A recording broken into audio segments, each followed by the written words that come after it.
নমস্কাৰ বন্ধু বান্ধৱীসকল, আজি 10 এপ্ৰিল 5টা ডাঙৰ খবৰ ক'বলৈ ওলাইছোঁ যে আজি গোটৰ মহিলাৰ একাউণ্টত 10,000 টকা সোমাই গ'ল নেকি।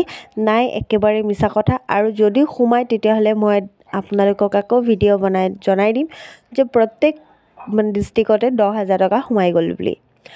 2 নম্বৰতে, যদি আপোনালোকৰ এতিয়ালৈকে অৰুণোদয় আঁচনি লাভ কৰা নাই তেতিয়াহ'লে আপোনালোকৰ যদি ৰেচন কাৰ্ড আছে তেতিয়াহ'লে আপোনালোকে অৰুণোদয় আঁচনি লাভ কৰিব। 3 নম্বৰতে, বহুতে ভাবি আছে যে অৰুণোদয়ত নতুন পুৰণা সকলোৰে 1250 টকা সোমাই গ'ল। নাই, পুৰণা যিখিনি পাই আছে তেওঁলোকেহে লাভ কৰিব 1250 টকা। 4 নম্বৰতে, যদি আপোনালোকৰ ৰেচন কাৰ্ড আছে তেতিয়াহ'লে আপোনালোকে লাভ কৰিব আৱাস যোজনা, মানে আপোনালোকে চৰকাৰী ঘৰ এটা লাভ কৰিব। 5 নম্বৰতে, যদি আপোনালোকে লিংক কৰা নাই, মানে আধাৰ কাৰ্ডৰ লগত বেংক একাউণ্ট লিংক কৰা নাই তেতিয়াহ'লেও কিন্তু আপোনালোকে একো আঁচনিৰ লাভ নকৰিব। তো অতি সোনকালে গৈ পেলাই আপোনালোকে বেংক একাউণ্টৰ লগত আধাৰ কাৰ্ড লিংক কৰি লওক, তেতিয়াহে আপোনালোকে প্ৰত্যেক আঁচনি লাভ কৰিব, মানে চৰকাৰী যিমান আঁচনি আছে আপোনালোকেও লাভ কৰিব।